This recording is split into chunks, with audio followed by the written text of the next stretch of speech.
some people just don't understand, and they're trying to review this device like a phone, but it's not a phone.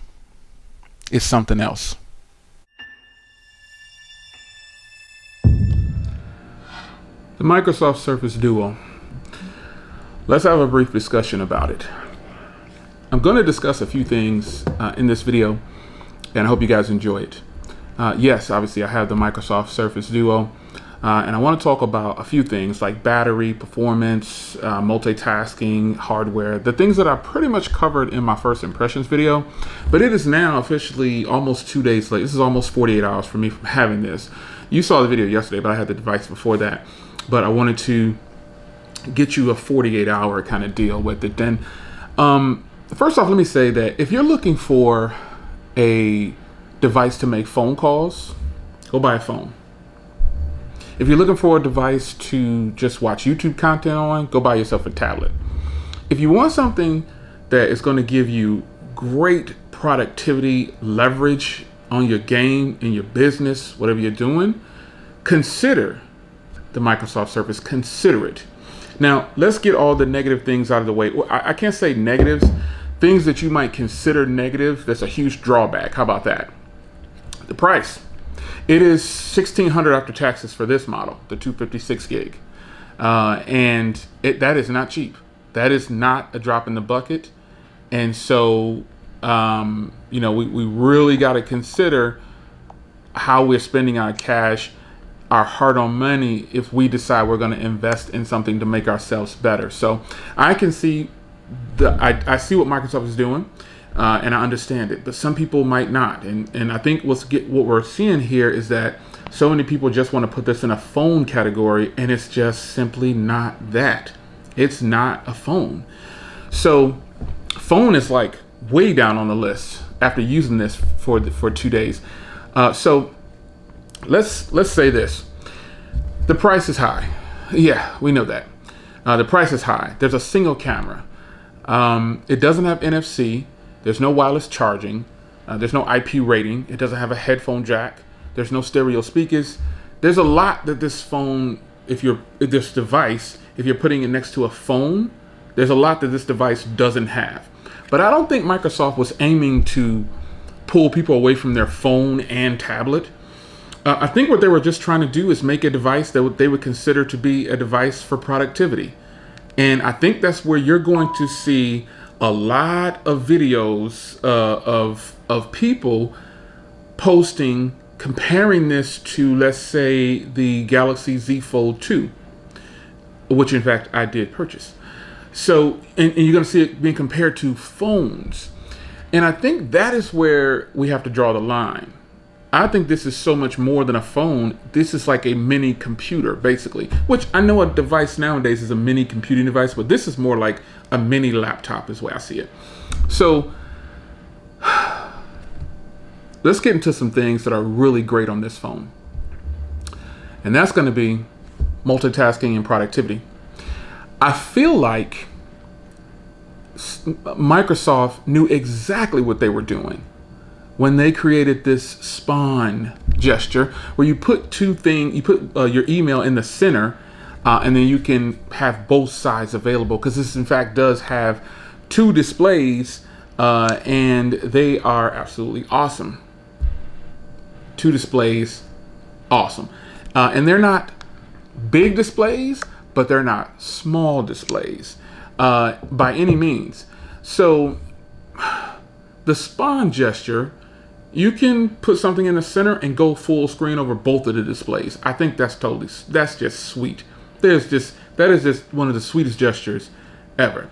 However, kind of difficult sometimes, and just know that every user is going to have a different experience about this. Everybody's going to say it works every time for me. Some people might say it works every time for me, and some people might say I struggle a little bit. I'm kind of at about 75%. I can pretty much get it to work when I want it to work. That's about where I'm at with it. So the spawn gesture, I get it. I like it, Microsoft. I like it.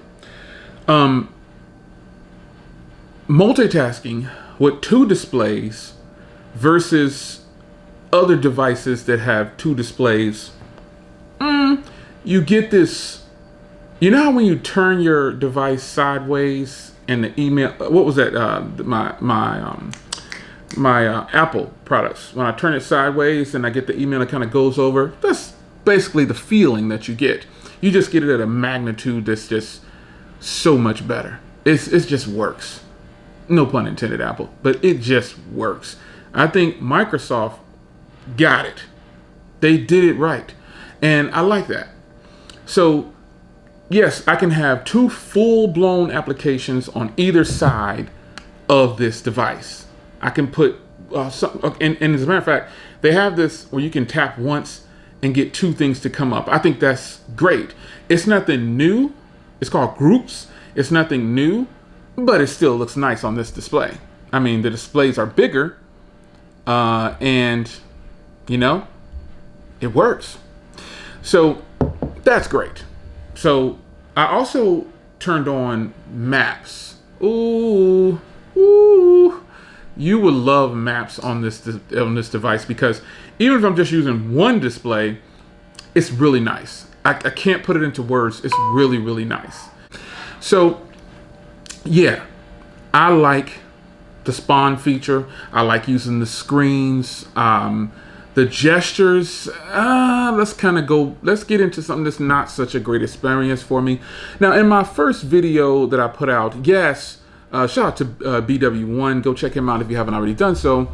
I was trying to get the settings to show on both screens, and you have to spawn everything. And I realized I didn't even think about that until after I shot the video. And I watched his video, and because he has the Surface Duo also. And I appreciate support from everybody. You know, I don't know everything. However, I was talking about the swiping gestures, right? I was talking about the swiping gestures and how you can start from the bar and come up. That's just another way to do it, because I was swiping from the bottom. But if you swipe from the center of the screen, works 99% of the time. So some people are like, are you doing it wrong? Well, guys, come on, you gotta lighten up a little bit. If swiping from the bar works, it just works. You know what I'm saying? But I understand if you want to feel like you're right, okay, let's swipe from the center of the screen. I personally don't remember to swipe from the center of the screen every time, though. I just don't. So when I think about gestures on a device, I think about Android gestures, iOS gestures. These Microsoft gestures are relatively the same. However, they don't work as smooth and as fluid on the first time for me. If they work for you, great. I get it. They work for you. But they don't work for me all the time. So I'm getting used to it. Your muscle memory kicks in and you start to do it, and you'll just do it over and over and over and over again. And you'll get used to it. So the gestures, while I don't think they're the best, let's get into why I know they're going to get better. Is because software updates are going to happen. So right now, when I pair it, I didn't get like the media packages. I didn't get that. When I power my device on, it forced me to do an update. It wouldn't leave. So I'm on the latest security patch, September 5th. Today is September 12th at the recording this video, I believe, on a Saturday evening. So yes, I have the latest security patch. All right. So, but the software still needs work, because there's all little quirks and things that happen. Like sometimes if you turn your device, like when I power it on, or if I hit the power button, right, and it's off, right? Like you have this peaking feature. So you can see the little peaking feature. You see it right there? Sometimes if you unlock it and you don't open the device like quickly enough, it'll erase my wallpaper, and my wallpaper won't be there. So that happens sometimes. And that's okay. I understand things are gonna happen, but the software is a little buggy. And let's be clear on something here, because you watching me, so I'm gonna be 100 with you. Please don't think that I'm making excuses for Microsoft. Let me go on record and say, based on my experience, this software needs a lot of work. It feels clunky at times. And the gestures are just not there all the time. And the overall experience with swiping through the device just isn't fluid enough, or just doesn't work every time. Like if I'm on a phone, I know that when I swipe, boom, it's going to swipe, son, and I'm going to be there. You know what I mean? However, with this device, it doesn't do it all the time. You know what I mean? So I'm not making no excuse for Microsoft.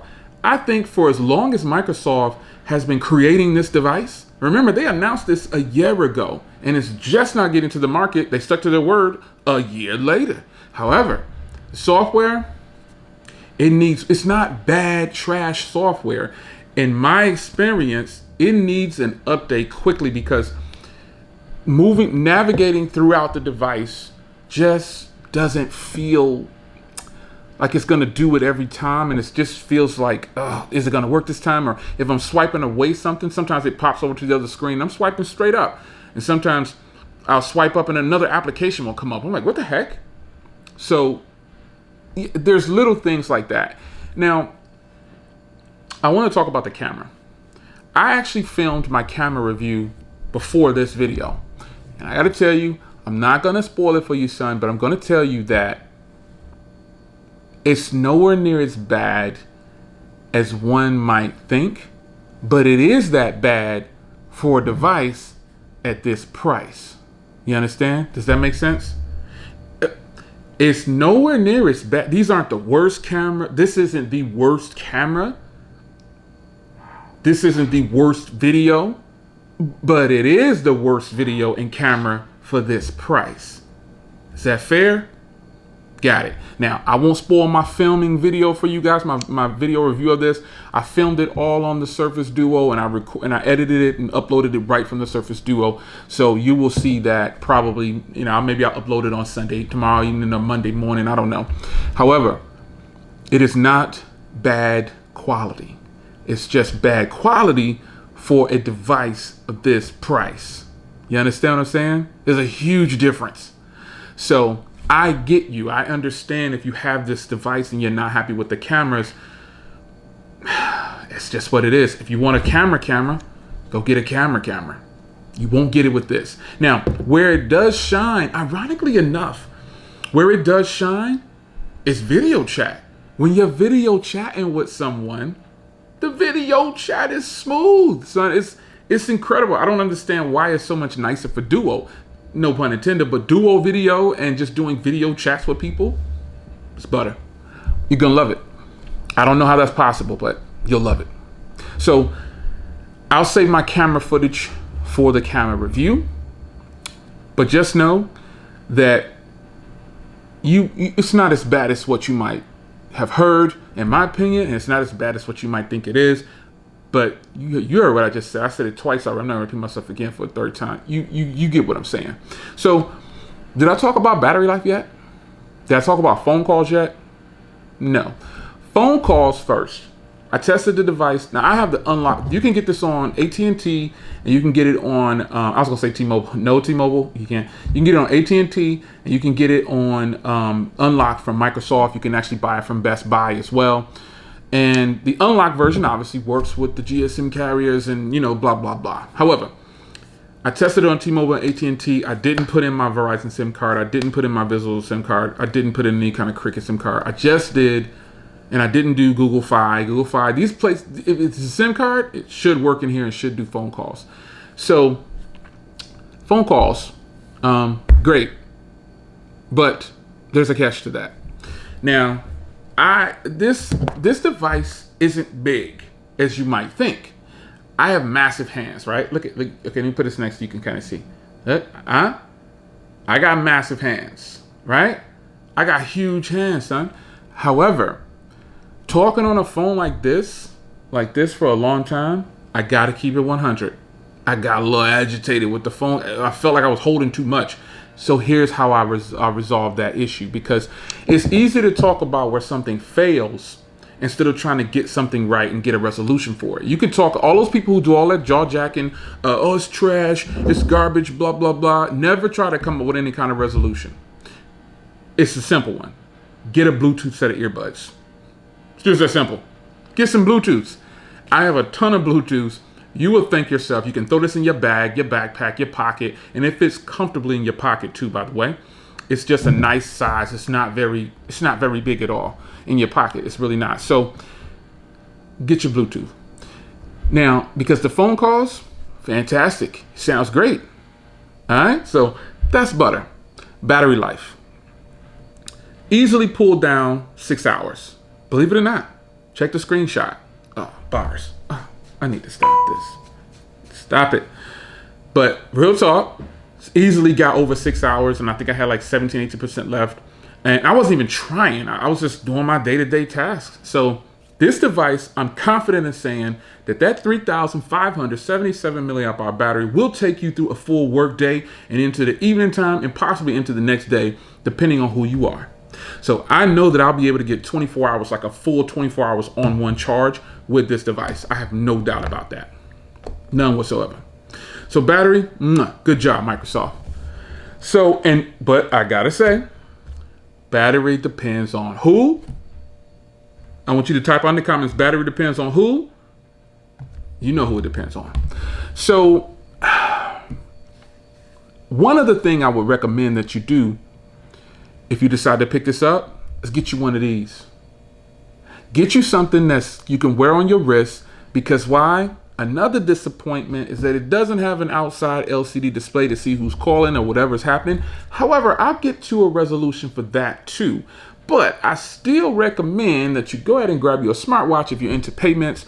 That way you can pay on your wrist, just bloop, bloop, and then you're good to go. No long drawn, that's just what it is. Get you a smartwatch so you can see who's calling. You can see if you want to pay on your wrist. You can see, boom, all that stuff.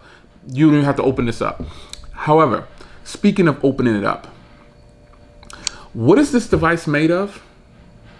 All around glass. So you technically don't even have to close it during the day. Either way, it's gonna crack if you drop it on either one. It's glass on all around. So you could technically just leave it open like this, and you should be good to go throughout your work day. Then when you get home, you be a boss and close it up. And one thing about closing it up, I found out the hard way that if you're on a call and you got it open talking on it, right, what you need to be, if you try, I put it in my car and I closed it and it hangs up the phone call. So I'm gonna go into the settings and see if there's a way to disable that, like closing it, won't end the phone call. But, and you're probably thinking, well, Jay, why would you close when you're on a phone call? I was going into my car. I was plugging it in so I could turn on Pandora, and I just threw it in the center console, and then the phone hung up. So my bad to the person. You already know what it is. That's really what's happening. I already told them though. But I really recommend a wearable so you can see who's calling and you can make your payments from your wrist. And then I would recommend a Bluetooth headset. Now, for those that are gonna say, Jay, I'm not paying extra for a headset and a watch or something to do those things. They should have put an LCD display on there, and they should give me a Bluetooth headset. Yeah, I'm not gonna disagree with you. Yeah, I think so too. I think there should have been some kind of display out here, and I think they probably could have thrown in, like the people in the media, they got the headsets with it. They should have given us headsets with this for this price tag. Word? All right? I think so too. But hey, who am I? All in all, folks, this is not a phone. This is a device for productivity. It just happens to have a phone application built in. Microsoft Office on here, beast mode. You heard me say it, it's beast mode. I think the disconnect is that people are trying to compare it solely to a phone because you have folding phones. So let me go on record once again and say, I am no way making an excuse, because you very well can get the Beast, the V60, and you get pretty much the same experience with better cameras, if you will, and definitely better battery. And it's you can turn it into this with the, you know what I'm saying? But you won't get this. It just don't feel and sound the same. Not even that. You don't get this hardware, son. Ooh. This hardware, for those that have this, you know what it is. This is the most premium hardware I have ever touched on a mobile device. And I have touched just about all of them, folks. This is top notch. Top notch. I tell you no lie, son. I don't have a reason to lie to you. I think Microsoft has some work to do with version number 2. I think that they just, come on, somebody brush them off in the comments. I think that the next iteration of this device, here's what I'll recommend already. Cut about that much off. Make it, slim it down to about just like that there. You're going to have a killer Microsoft. You're going to have a winner. You already got a beast mode device on your hands right now. You're going to have a serious winner. It's going to take a lot to challenge this. If you add another camera, or you put a little display out here, make it a little bit more narrow in the hand to be able more comfortable if you don't want to use a Bluetooth. Ooh, yeah, I'm telling you, don't believe the hype, folks. When something comes out and immediately you start to see all these negative, I don't want to say negative, because I don't think the people are negative. I think these are good people. But you start to get just a lopsided view of something. Sometimes you got to buckle down and try it for yourself. Standing in a store for 2 hours, an hour, 10 hours doesn't work. You got to own it. You got to, and I'm not telling you to go do that. Don't think that I'm trying to say you need to buy it. I do say to people, buy it and try it and return it if you don't like it. However, with this, I wouldn't even waste my time with. I wouldn't tell you to just go get this to get it and then return it just to no. If it's in your price range, if it's in your budget, go ahead and make it happen. If it's not, keep it moving. It's not for you. Some people say, well, who is this for? It's not for you if you have to ask who it's for. Clearly, you're not interested in this. If you want just a phone, go get a phone. This is something else. It's your man, Jay. Hopefully I was fair. I think I was in my analysis of the device after a couple of days. Lots more to come. Wait until you see the camera footage. You're not going to believe it's done on this device. I'm telling you. Night Tech posted some photos in the chat, in the Smartphone Conversations chat. Check the links in the description. Check the shirts down below. Look in the description. There's plenty of discount codes. Everything is down there waiting for you. But if you come to my chat, you better keep it together because you're going to get the boot if you don't. This right here is another direction for mobile, just like Samsung did with the Note. Everybody laughed at the Note, and now look at the Note. People are laughing at this, saying it's not worth it, it needs this, it needs that. Let's just wait it out. No, this is not a catch and release. I heard you, and I saw you. I see you, son. Appreciate the support from people who follow me since catch and release. And I still do some catch and releases. I just need to get them together. But lately, these mobile devices have been impressing me. So I'll see you in the next video. Hope you guys enjoyed. Lengthy discussion, but it's worth it sometimes. I hope you hung in there. If this was a premiere, good chatting with you in the comments. If you're catching this on the replay, you know what to do. I'll see you later. Take care.